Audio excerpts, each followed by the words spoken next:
pilna kasiam na kahina to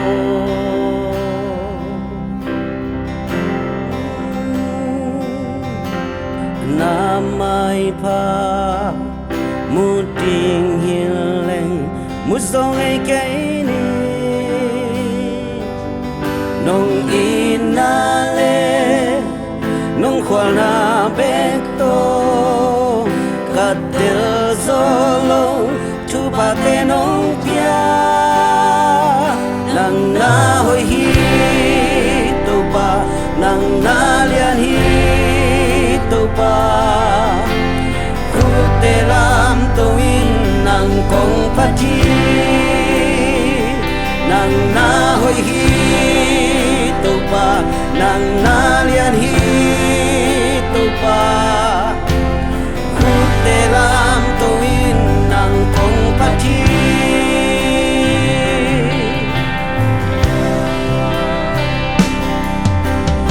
kapilna kasiamna kahina to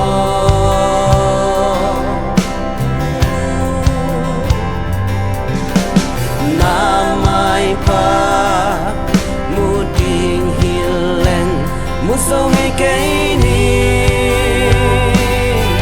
nong inale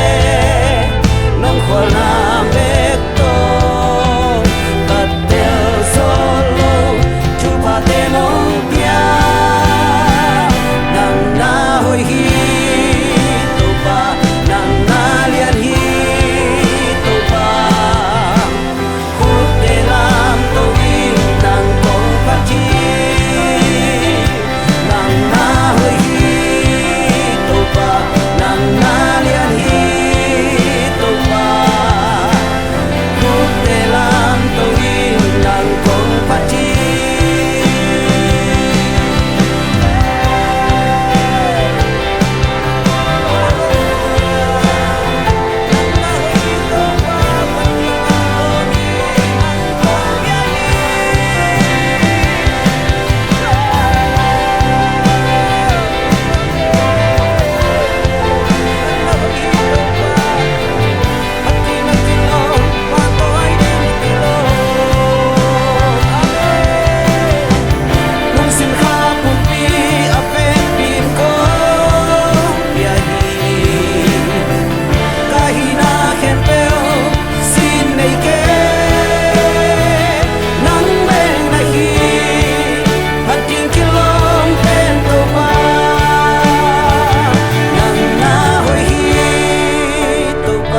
nang na lian hi tu pa khu te lam to in nang kong pa chi nang na hoi hi tu pa nang na lian hi tu pa khu te lam to in nang kong pa chi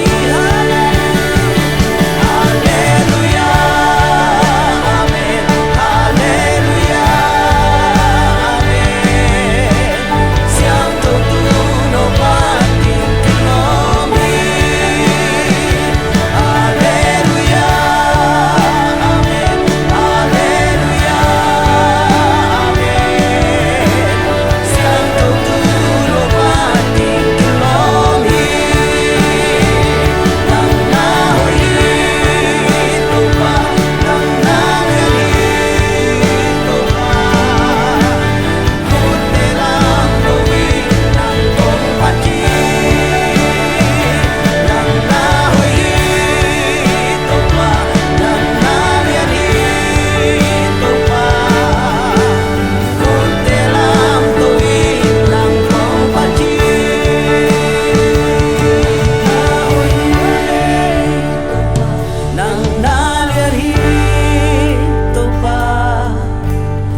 nang na hoi hi